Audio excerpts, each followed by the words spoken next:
Harka fuunee akkam jirtu kabajamtoota dhaggeeffattootaa fi daawwattoota Siinqee Piroodakshin nagaan keenya bakka jirtan maratti sinaa qaqqabu jecha har'as mata duree haaraa walitti deebinee jirra.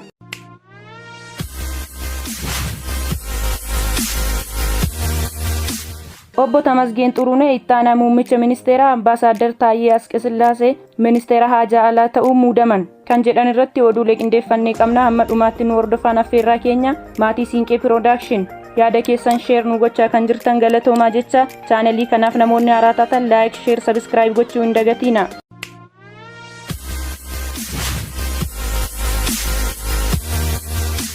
Ministeerota haaraa muudaman ministeera muummee Itoophiyaa fi pirezidaantii dhaaba biyya bulchuu paartii badhaadhinaa Abiy Ahmed ministeerota haaraa muudaman.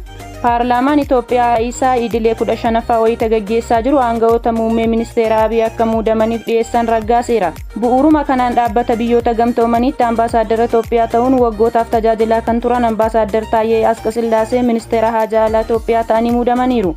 Kana dura obbo Dammaqaa Mokonnooniin aangoo ministeera muummee ittaanaa fi ministeera haajaa alaa qabaachuu waggootaaf tajaajilaa turan.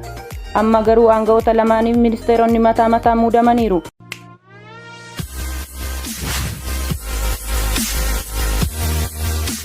Obbo Tamasgeen Xuruunee ammoo ministeera muummee ittaanaa ta'uu muudamaniiru. Obbo Xuruuneen dhiyeenyatti hoogganaa dhaabbata tikaa Itoophiyaa akkasumas pirezidaantii naannoo Amaaraa ta'uun tajaajilaa turan. Gama kaaniin Dr. Magdas Dhaabaa ministeera fayyaa ta'uun bakka Dr. Liyaa Taaddasee buufamaniiru. Muummicha ministeeraa ittaanaa Dammaqaa Mokonnooniin itti gaafatamummaa paartii badhaadhinaa irra gaggeeffaman. Aangoo ijoo biyyattii keessatti nama lammataa ta'uun kan beekaman obbo Dammaqaa Mokonnooniin waggoota 20 darbanitti maal gumaachan? Ministeerri fayyaa haaraa Dr. Magdas Dhaabaa eenyu?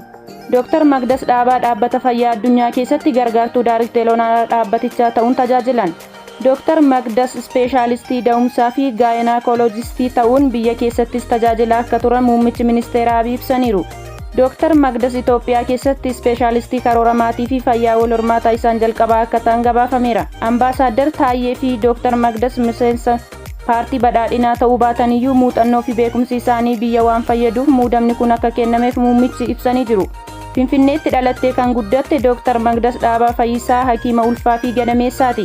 Bara darbe ammoo qorannoo fayyaa keessatti taasisanii fi gumaacha godhaniif badhaasa damee dubartoota wallaansa fayyaa ulfaatii fi gadameessa idil addunyaa mo'ataniiru.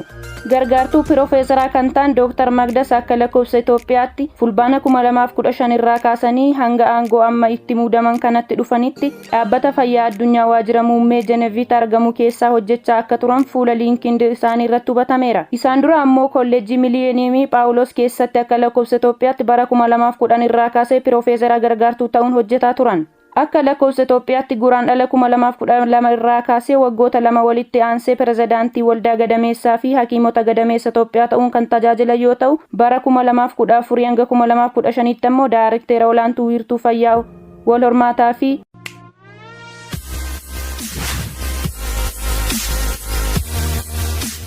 leenjii idil addunyaa ta'uun tajaajilaniiru. Yuunivarsiitii Hawaasaa keessatti ammoo barsiistuu fi kutaa barnoota ulfaa gadameessaa keessaa waggoota 5 hojjetaniiru. Dr. Magdas Dhaabaa Yuunivarsiitii Hawaasaa irraa ogummaa fayyaan digirii jalqabaa kan baratan yoo ta'u, digirii lammaffaa ammoo Hawaasaa akka baratan mana mareetti kaadhimamtuu gochuun kan dhiyeessan muummicha ministeera Abiy Ahmed ibsaniiru.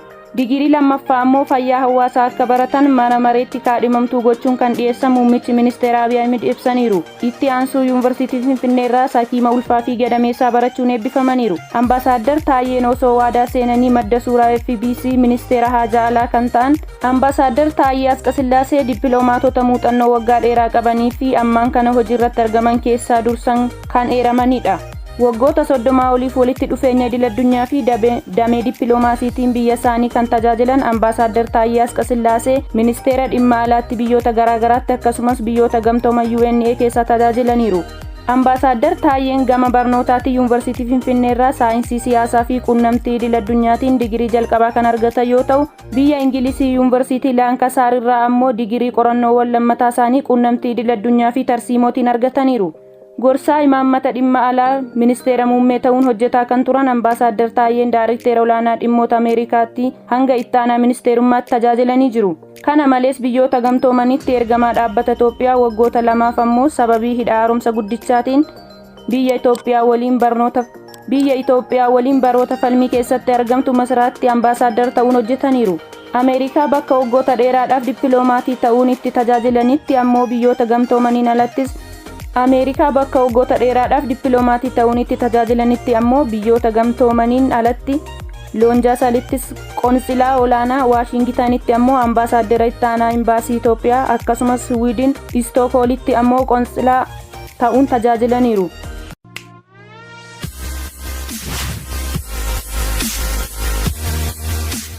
Dippiloomaatiin kun dabalataan waltajjiiwwan idil addunyaa garaagaraa irratti biyya isaanii bakka bu'uudhaan hirmaachuudhaan dippiloomaatii muuxannoo baroota dheeraa qabanidha. Ambasaaddar Taayyee Asqasillaaseen waggoota 5 darban keessa keessattuu dhimma hidhaaromsa guddichaatiin wal qabateen yeroo Itoophiyaa Masraa waliin wal falmuu keessa seentetti akkasumas tibba waraana Tigraayitti dhimmichi wayita mana maree nageenya biyyoota gamtoomanitti dhiyaatetti dippiloomaatiin fuulduratti bahuun mul'atanidha. Obbo Tamasgeen Xuruunee naannoo Amaaraa godina Goojjam Bichaanaatti akka dhalata muummichi ministeera Abiy muudamaaf yoo dhiyeessan himaniiru. Obbo Tamasgeen barnoota saayinsii kompiitaraan digirii jalqabaa, barnoota bulchiinsaa fi hooggansaan ammoo digirii lammaffaa qabu.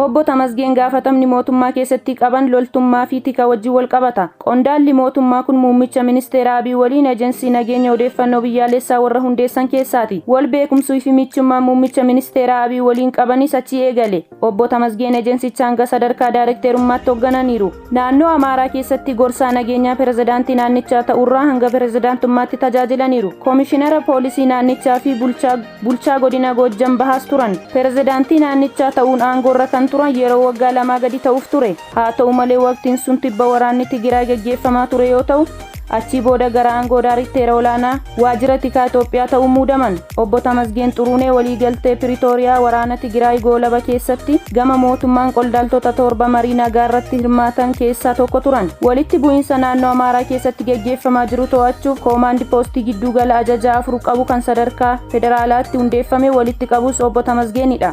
Obbo Dammaqaa Mokonnin torban darbe aangoo paartii badhaadhinaa keessaa qaban irraa bu'anii ammoo Obbo Tamasgeen pirezidaantii itti aanaa dhaabbatichaa ta'uun filamaniiru.